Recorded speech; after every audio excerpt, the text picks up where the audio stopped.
Assalamualaikum warahmatullahi wabarakatuh. Pada pertemuan yang pertama setelah kita libur bulan puasa dan lebaran, saya sudah menyampaikan tentang makna silaturahmi, makna ukhuwah, dan saya sudah menyampaikan hadis-hadis yang berkaitan dengan masalah silaturahmi dan masalah ukhuwah, betapa pentingnya masalah tersebut. Nah, pertemuan yang berikutnya, malam minggu yang kedua, kita mengadakan evaluasi tentang kegiatan kita dalam belajar di sini selama sekian tahun, dan alhamdulillah saya ucapkan terima kasih banyak atas komentar-komentar yang positif dari antum. Betapa besar manfaatnya majelis yang kita adakan ini untuk merevolusi diri kita sendiri, memperbaiki diri kita sendiri, juga memperbaiki keluarga kita dan anak-anak kita untuk kebahagiaan dunia dan akhirat insyaallah. Sekarang pertemuan yang ketiga, saya melihat ada satu tema yang cukup penting terkait masalah fikih yang memang jarang dibahas. Ya, saya pernah bahas di ICC terkait masalah hutang piutang. Ada dalam masalah fikih bab muamalah. Ya. Karena luasnya masalah ini dan tidak mungkin kita bahas dalam satu pertemuan, maka saya akan sampaikan secara global. Nanti kita buka diskusi, ya, dan silakan untuk mengajukan pertanyaan, barangkali bisa saya jawab terkait dengan masalah hutang piutang yang kita biasa hadapi dalam kehidupan ini sehari-hari. Masalah hutang itu hal yang sangat wajar dalam kehidupan ini. Bahkan masalah hutang piutang merupakan salah satu, bisa dikatakan, di samping hukum yang Allah tetapkan dalam Quran, dalam hadis, ya, juga merupakan sunnah kebiasaan pada masyarakat sejak dulu sampai sekarang. Karena Nabi sendiri juga menghutang, Imam Ali pun menghutang, ya, menghutang, meminjam, menerima amanat, dan begitu seterusnya. Itu hal yang biasa dan wajar. Nah, cuma kita perlu memahami hukum-hukumnya dan kita mentaati hukum tersebut sehingga betul-betul yang kita laksanakan sesuai dengan syariat Islam insyaallah. Hutang dalam Islam baik Sunni maupun Syiah itu sama saja. Terbagi dua. Ada yang namanya hal, ha alif lam hal, ada yang namanya muajjal. Ya. Bahasa Arabnya adalah ad-dain. Ad-dain, dalnya dikasih fathah, ad-dainu. Itu maknanya hutang. Kalau dikasih kasroh ad-dinu, menjadi maknanya berubah, yaitu agama. Ya, jauh sekali. Dengan kasroh ad-dinu artinya agama. Ad-dainu hutang, jauh. Hanya beda harokat saja. Karena itu dalam membaca bahasa Arab, baca Al-Quran, baca ketika sholat, jangan sampai salah harokatnya. Salah sedikit bisa merubah makna, maka akan rusak semuanya. Coba saja, kalau ad-dainu dibaca ad-dinu, jadi berubah jadi hutang bermakna agama. Ya, silakum dinukum waliyadin apa waliyadain. Nah, zaman dulu Al-Quran nggak ada harokatnya, bahkan nggak ada titiknya. Itu bagaimana? Karena sudah enak. Jadi bisa jadi lakum dinukum wali ad-dain, ya. Lakum dinukum, bagi agama wali dan bagiku ad-dain hutang jadinya. Kalau salah membacanya. Jadi ad-dain hutang, ad-dainu agama. Hutang itu ada hal, ada muajjal.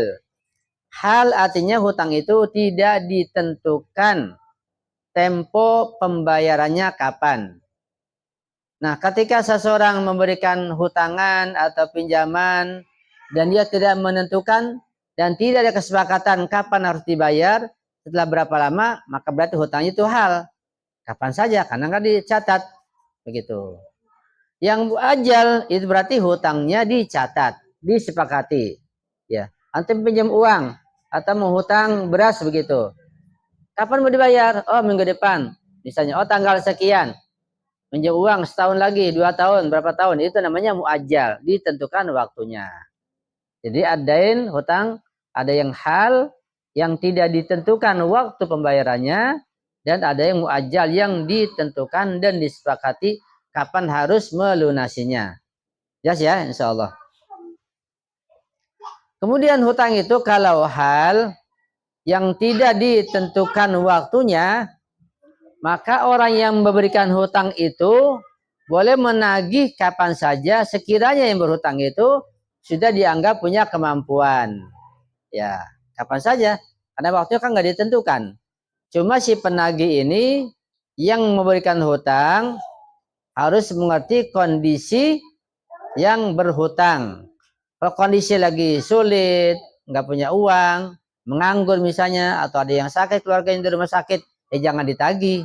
Walaupun hutangnya hutang yang berupa hal, tanpa batas waktu atau tidak ditentukan waktunya. Jadi hutang yang hal itu yang tidak ditetapkan waktunya, boleh menagih kapan saja. Dan yang ditagih, ketika ditagih ya harus membayar ketika mampu. Ketika sudah ada, ya. Ketika belum ada, yang dikabarkan kapan. Nah, kembali lagi begitu. Nah, kalau hutang yang muajal yang ditetapkan waktunya, misalnya hutang uang katakanlah 10 juta. Kapan antum membayar? Setelah masa 1 tahun, dicatat itu. Karena ditetapkan waktunya setelah masa 12 bulan, maka si pemberi hutang ini tidak boleh menagih kalau belum jatuh tempo waktunya. Sudah 6 bulan tuh nagih. Ya tidak wajib dibayar waktu itu karena belum sampai waktunya. Kalau dibayar pun tidak apa-apa sah. Cuma kalau tidak dibayar tidak berdosa karena belum ada tiba waktunya. Tapi kalau sudah tiba waktunya 1 tahun maka wajib menagih dan si penghutang wajib membayar hutangnya tersebut. Ya, jelas ya. Itu antara hutang hal dan hutang muajal.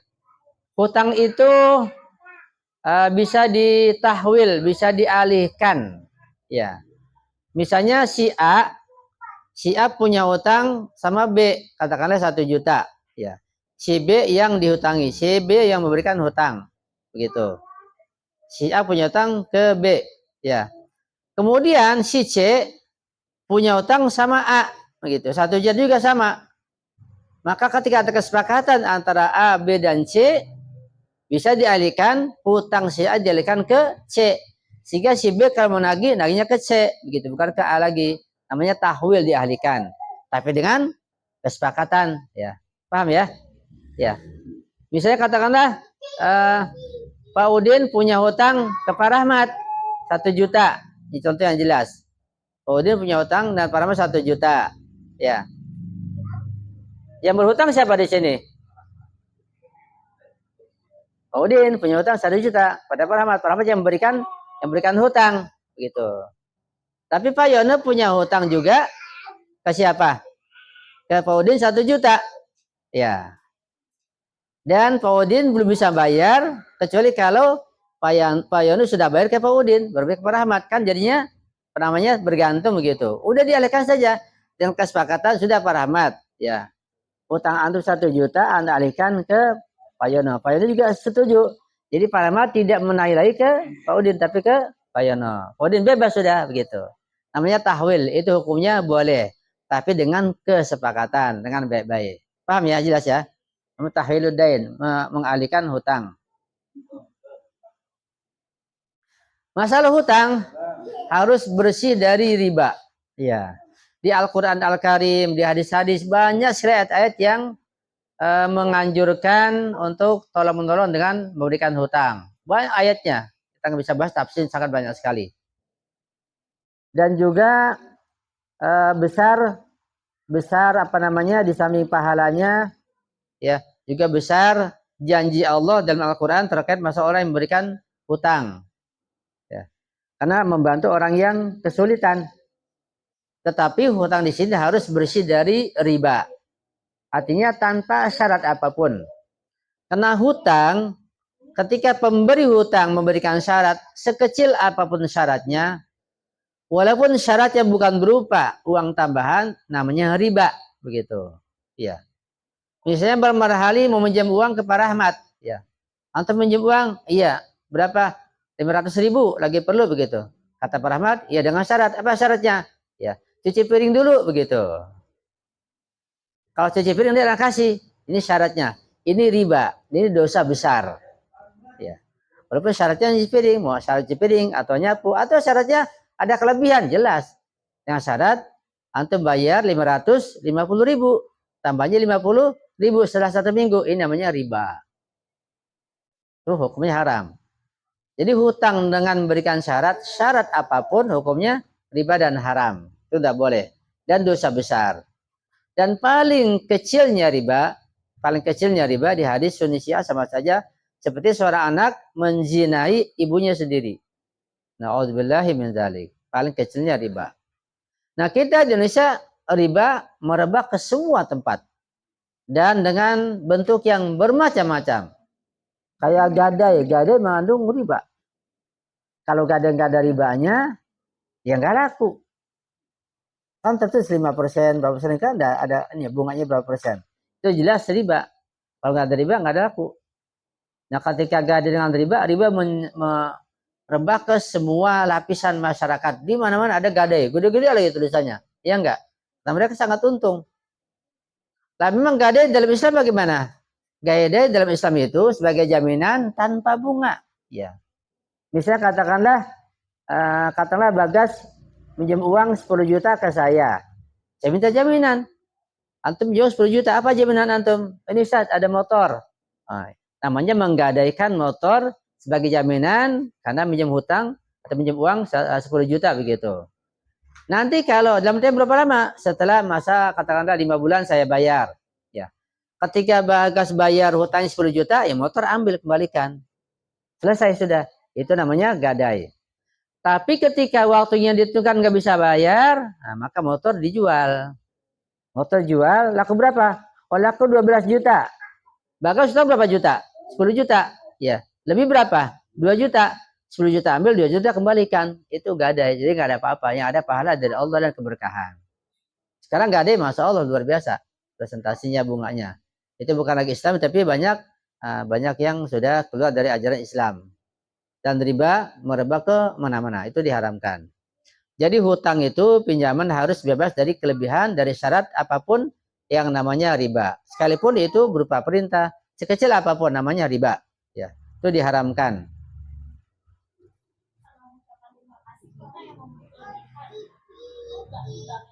Ya, itu namanya ihsan.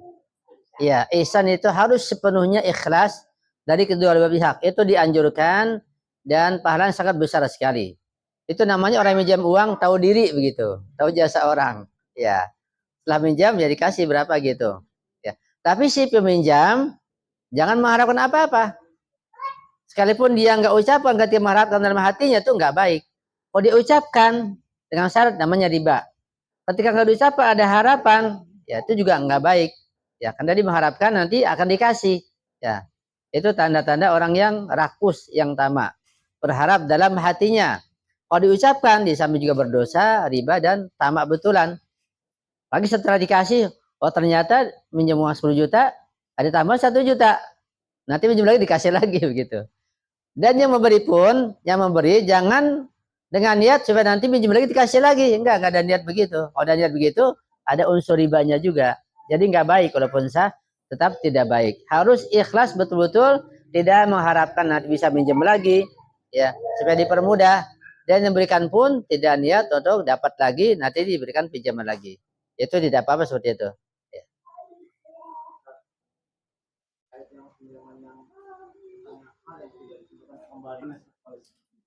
Iya, itu dibahas dalam kitab fikih juga. Karena itu ketika yang meminjamkan dan yang meminjam sama-sama paham fikih akan gampang, mudah selesai. Nah, kondisi seperti itu atau kasus seperti itu ada jalan-jalannya namanya suluh, berdamai. Jadi ada kesepakatan, saling ridho, berapa tambahannya begitu. Supaya si pemberi hutang pun tidak rugi dengan adanya inflasi, penurunan nilai uang tersebut di masa itu. Sekarang sudah naik begitu. Ada semacam berembukan, cari jalan damai, ditekan kesepakatan berapa gitu. Ketika enggak sepakat kedua-duanya saling ngotot, maka ke pengadilan. Kalau pengadilan enggak ada karena bukan negara Islam, ya datang ke mubalik, ke kiai, ke ulama, ke marja begitu untuk kemudian diselesaikan. Kalau di Iran karena negara Islam, ketika enggak selesai ke pengadilan, nanti pengadilan yang menyelesaikan. Kalau sesama keduanya tidak sampai selesai. Tapi ketika kedua paham fikih selesai, berapa tambahannya? Sepakati aja. Misalnya karena seperti yang lalu itu nilai 10 juta, sekarang jadi 20 juta, berapa kira tambahannya? Relanya begitu. Jadi 15 juta, iya rela, nggak apa-apa, sudah selesai. Ketika ngotok keduanya baru ke pengadilan. Enggak riba. Dengan jalan suluh nggak riba. Iya. Ntar itu terjadi karena bisa jadi ketika awal menghutang perjanjian bayarnya terlalu lama, terjadi begitu. Ya. Minjamnya sekarang, bayarnya setelah 10 tahun, terlalu lama masa perjanjiannya. Jadi hutang muajalnya terlalu lama. Ya. Bisa terjadi yang kedua, bisa terjadi ketika yang berhutang itu nunda-nunda pembayaran. Nanti terus kan nggak punya uang sampai terjadi inflasi. Terjadi seperti itu juga. Ya, itu bisa mungkin. Ya, ya gimana tadi lanjutannya?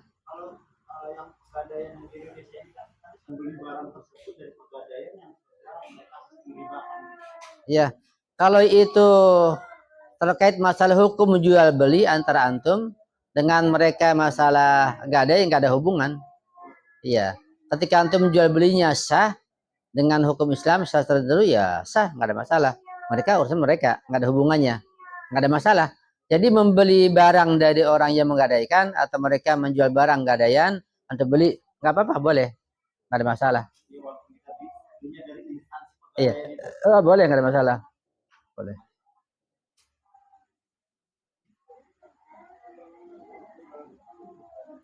Ya silakan Bang Arif. Iya, iya, iya. Jadi gadai menggadai itu bisa ada administrasinya, bisa juga tidak. Kalau antum minjem uang ke ana, katakanlah 1 juta. Jamin apa jaminannya? Jam tangan. Apa perlu administrasi ana catat bayar gitu? Ya enggak ada pegawai juga pribadi. Jadi enggak perlu ketika itu. Itu contoh yang enggak ada administrasinya, enggak ada pegawainya. Tapi kalau gadai resmi karena besar, ada pegawainya dan nanti yang menggadaikan barang diminta uang administrasi itu enggak apa-apa. Boleh dan sah hukumnya, halal. Tapi sesuai dengan atau wajar dengan kondisi pegawai tersebut, ya. Jangan misalnya terlalu tinggi, terlalu berlebihan, atau pekerja hanya 1 orang dianggap menjadi 5-6 orang begitu yang berlebihan, itu nggak boleh. Jadi sewajarnya membayar uang administrasi itu dibolehkan, nggak apa-apa. Iya, yang nggak boleh bunganya kelebihannya, ribanya itu nggak boleh.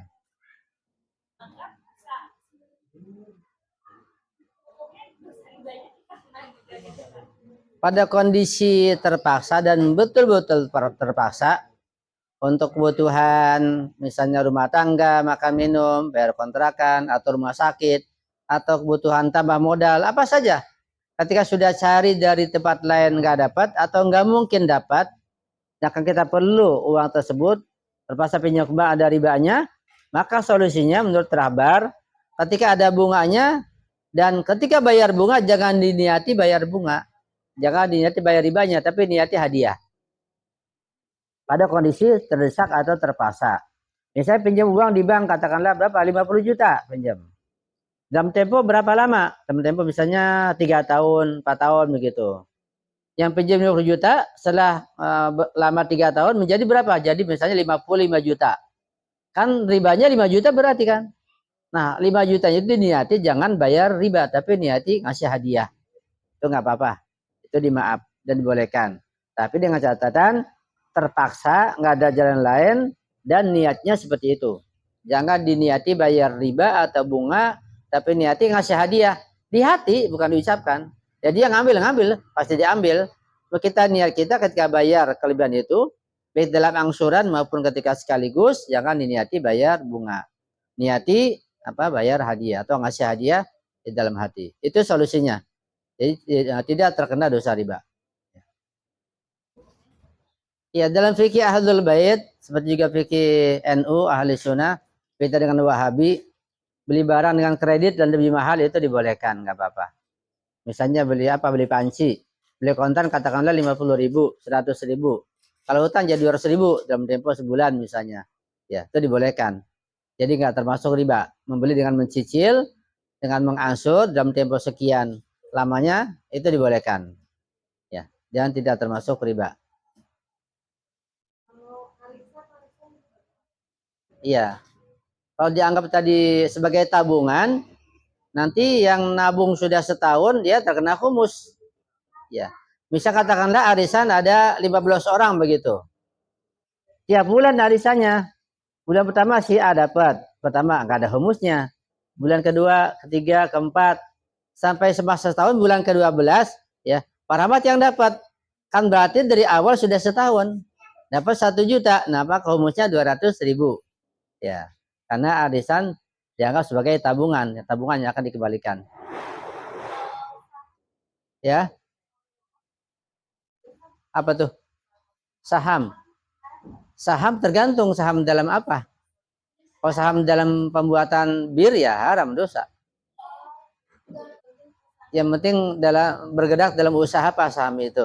Tapi dalam hal yang dihalalkan dan jelas perjanjiannya nggak apa-apa. Kayak investasi juga boleh hukumnya nggak apa-apa. Cuma dalam hal apa dulu? Jangan dalam hal-hal yang diharamkan. Produk-produksi yang haram itu nggak boleh. Dan perjanjiannya harus jelas berapa presentasinya, berapa lama misalnya harus jelas. Itu nggak apa-apa insya Allah. Iya. Jadi harus sampaikan. Utangnya banyak, dia punya mikirin siang malam nggak bisa tidur, nggak tenang. Sampaikan. Disampaikan maka sakit kepalanya sembuh begitu, tenang jadinya. Harus disampaikan, ya, supaya dia nggak kepikiran, ya. Karena utang itu berat, ya. Utang bisa mendatangkan penyakit yang susah disembuhkan. Penyakit fisik bisa sembuh. Kalau penyakit mikirin hutang, turun ke fisik, fisiknya nggak bakal sembuh selama hutangnya belum dibayar, mikirin terus. Apalagi kalau ada ribanya, rentenir, wah berat, terjerat. Nanti rumahnya akan disita, mobilnya motor disita, berat sekali. Rentenir sekarang beredar di mana-mana, di pasar-pasar ada rentenir. Kamu kan nagih tiap hari, ya bayarnya 10.000, 50.000, 100.000, itu bukan rentenir, keliling. Nah itu biasanya mereka punya bodyguard, punya algojo di belakangnya. Di samping dosa besar juga itu kepikiran. Jadi harus hati-hati. Ya. Ya. Iya.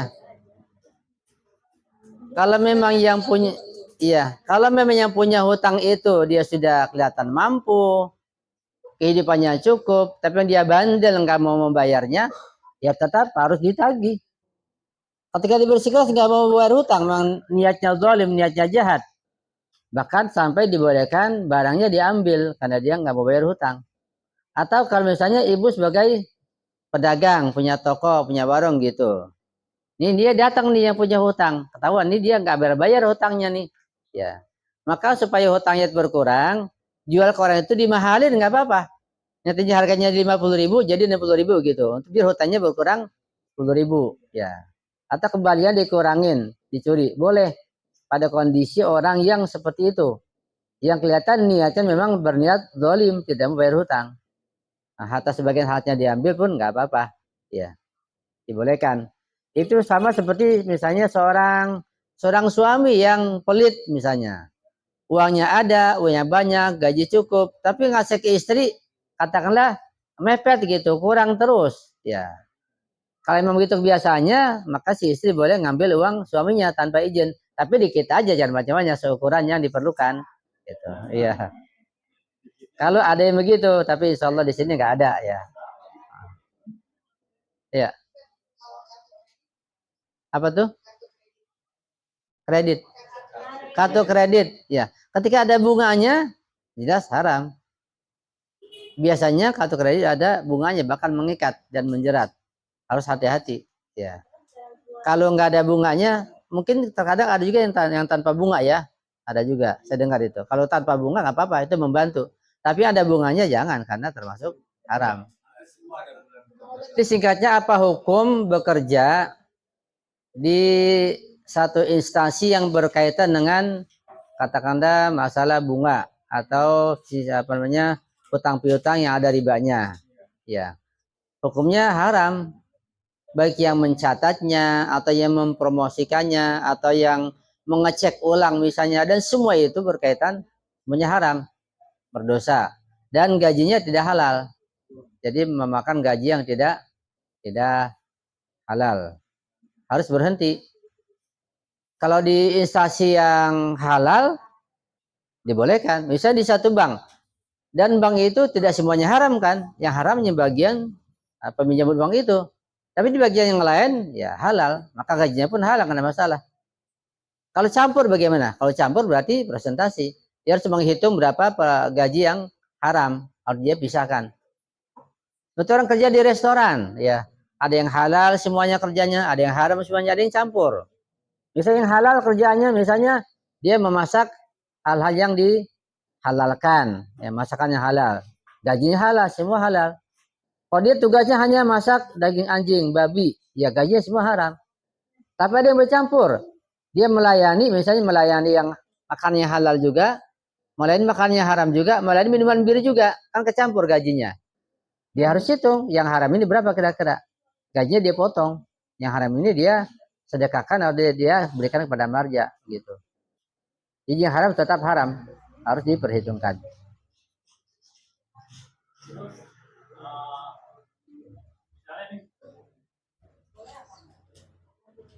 Kalau uang itu uang ibu, hasil usaha ibu boleh.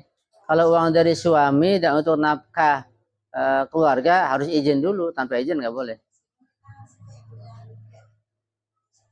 Iya, harus izin dulu.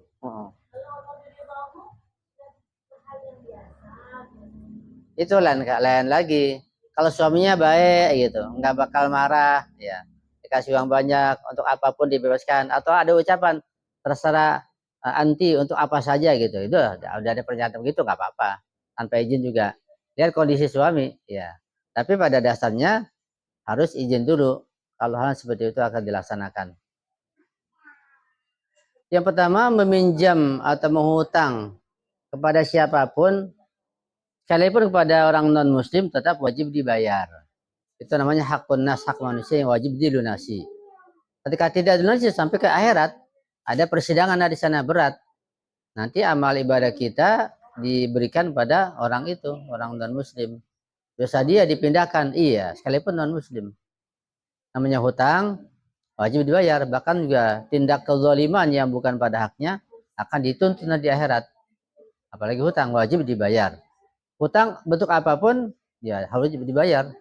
Gitu. Yang kedua, kalau memang ada yang semacam menjamin, baik dengan cara asuransi atau dengan cara yang lainnya, ketika seorang yang berhutang dia meninggal atau nggak membayar, maka dia bebas, ya ada sidang lagi. Misalnya ada seorang dengan jaminan, katakanlah si A dia berhutang kepada si B. Nah si C mengatakan, sudah anak antum hutang di sana, antum nggak bisa bayar atau antum meninggal nggak belum bayar, anak jamin. Jadi meninggal belum bayar, ini menjamin, ini bayar, nggak apa-apa, boleh. Atau asuransi, nggak apa-apa, boleh. Jadi dia bebas, nggak ada tagihan di akhirat, nggak ada sidang nanti. Jadi dibolehkan seperti itu. Asuransi itu dibolehkan, ya nggak ada masalah. Yang penting tidak ada unsur riba dalam asuransi tersebut. Ya. Jadi utang wajib dilunasi kepada siapapun, pada Yahudi, Nasrani, orang kafir, non Muslim, wajib dilunasi. Utang pada Allah wajib dibayar, utang sholat, utang apalagi, utang puasa, haji wajib dibayar. Utang pada manusia berupa apa? Wajib dibayar. Dan seseorang yang meninggal dunia meninggalkan harta warisan, sebelum harta warisan dibagi-bagi, dicek dulu punya hutang atau tidak. Pertama. Kedua, meninggalkan wasiat atau tidak. Ketika punya hutang, ini harta warisan jangan dibagi dulu, bayar hutangnya dulu orang tua itu. Baru sisanya setelah bayar hutang lunas sebagai milik ahli waris, dibagi berdasarkan warisan.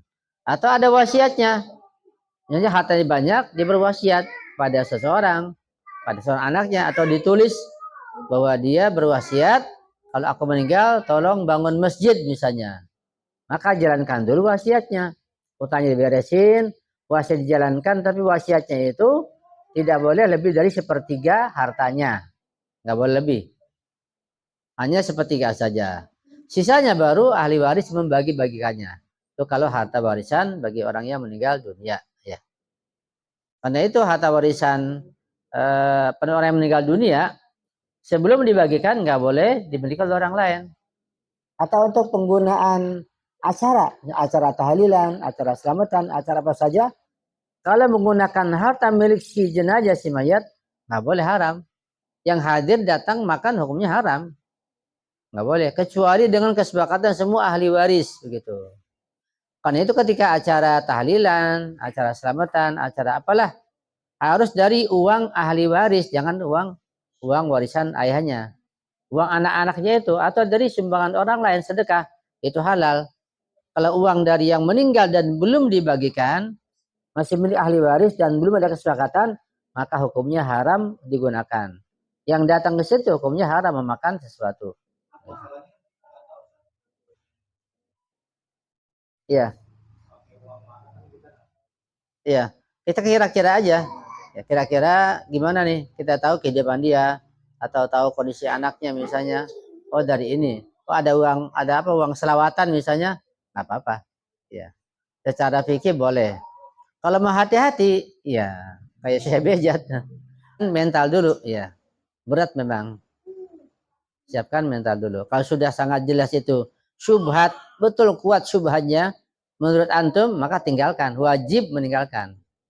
Sekalipun menurut orang lain tidak syubhat karena nggak tahu, menurut antum yakin syubhat, buat antum wajib meninggalkan. Antum datang ke tempat tahlilan misalnya. Antum tahu bahwa orang ini nggak pernah bayar humus, gitu.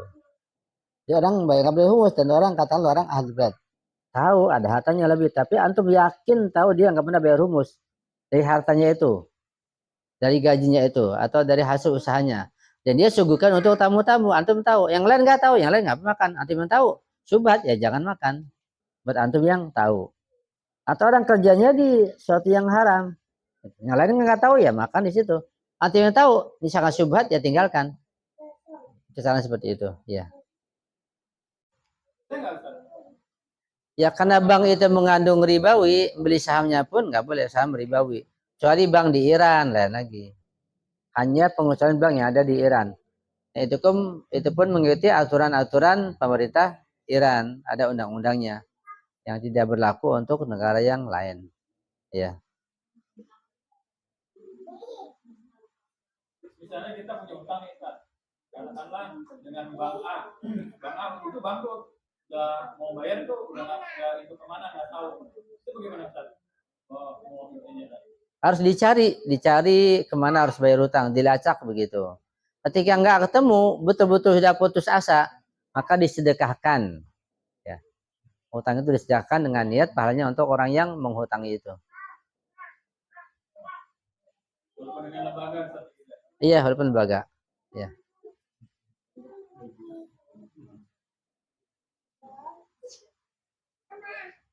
Ya.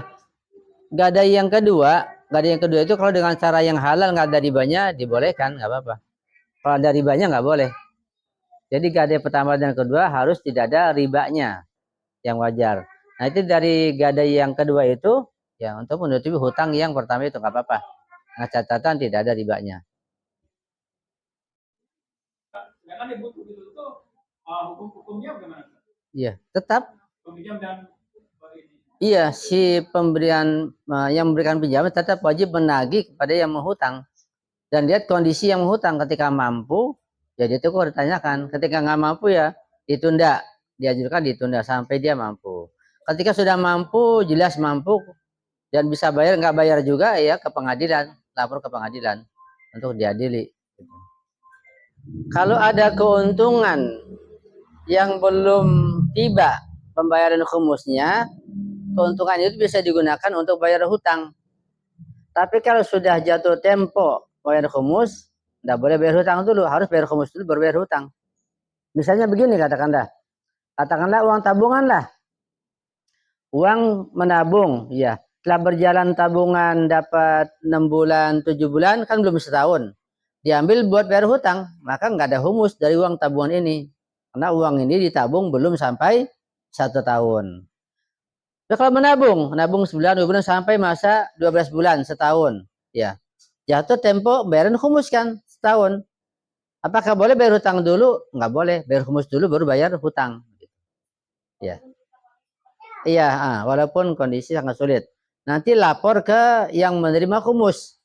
Nanti humusnya dikasih, dikembalikan atau diringankan. Bahkan nanti dibantu lagi begitu. Ya. bisa begitu. Begitu juga keuntungan yang di perjalanan. Misalnya katakanlah gaji ya, gaji tiap bulan 10 juta, 20 juta begitu tiap bulan. Tapi punya hutang ya. Dari mulai bekerja ya, sebulan, 2 bulan, 3 bulan punya hutang, bayar hutang. Maka gaji-gaji ini di pertengahan perjalanan setahun tidak ada kewajiban khumus. Tapi kalau gaji-gaji yang di perjalanan sampai masa setahun dan ada tabungan, wajib bayar khumus dulu. Begitu. Baru bayar hutang. Kalau sudah tempo jatuh bayar humus, maka humus didahulukan baru bayar hutang. Ya. Jelas ya insya Allah ya.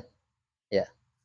Iya, harus menghitung kapan kita mulai dapat keuntungan pertama kali.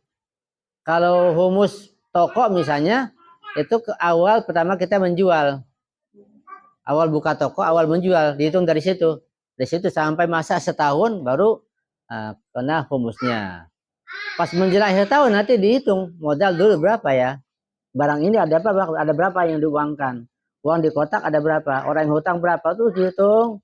Oh, ternyata modalnya semua 10 juta, keuntungannya semuanya dihitung ada 15 juta. Ya, dengan modal. Berarti keuntungan 5 juta, maka wajib berhumus 1 juta. Setelah dihitung semuanya menjelang akhir tahun. Iya. Tergantung. Kalau modalnya dari suami berupa mahar. Misalnya ketika menikah, suami ngasih mahar katakanlah 1 miliar kalau ada gitu. Dari mahar itu buat modal. Karena modal dari mahar nggak wajib humus. Modal dari mahar nggak wajib humus. Atau modal dari warisan orang tua nggak wajib humus. Ya, atau modal dari hadiah. Ya, misalnya besok Presiden Iran datang nih malam Rabu di ICC. Ngasih hadiah masing-masing katakan 100 juta. Menghayal supaya datang. Itu kan hadiah buat dagang, buat modal, nggak ada humusnya hadiah itu. Ya, warisan, mahar, hadiah nggak ada humusnya. Kalau tabungan maka ada humusnya. Antum mau buat modal usaha tabung. Setelah dapat setahun 2 tahun cukup buat modal, humusi dulu. Baru buka usaha dengan modal itu. Tetapi kalau dengan dihumusi nggak bisa dagang karena kurang, maka jatuh atau gugur kewajiban bayar humus. Harus jujur tapinya, Allah yang tahu ya. Nanti malam Rabu kalian punya waktu ya bisa datang ke ICC untuk ketemu. Jadi presiden bukan presiden biasa, ini presidennya ulama. Bukan presiden kayak Jokowi kayak yang lain, enggak. Ini presidennya ulama. Dan ulama betul-betul dalam ilmunya, bukan ulama biasa. Nah terkadang ada ulama datang dari daerah disebut ayatullah. Padahal dia masih biasa, karena menghormatinya disebut ayatullah, padahal ulama biasa. Kalau ini memang luar biasa. Terus presiden juga. Sayyid lagi, Habib lagi. Mendalam ilmunya. Ya kalau punya waktu menghormati beliau untuk ambil keberkahan, ya datang. Ya tentu akan membludak ini. Karena bisa dianggap ini beliau sebagai wakil rahbar. Rahbar wakil imam zaman. Jadi betul-betul memang luar biasa. Kita melihat dari sisi itu. Bukan kita melihat dari sisi politik belaka. Di sisi politik kita melihat sangat luar biasa. Kita harus mendukung. Insya Allah. Berkait masalah wilayah Ahlul Bait dan tersebar wilayah ini di seluruh dunia insya Allah. Ya dari Syria. Ala Nabi wa alihi salawat. Allahumma salli ala Muhammad ali Muhammad.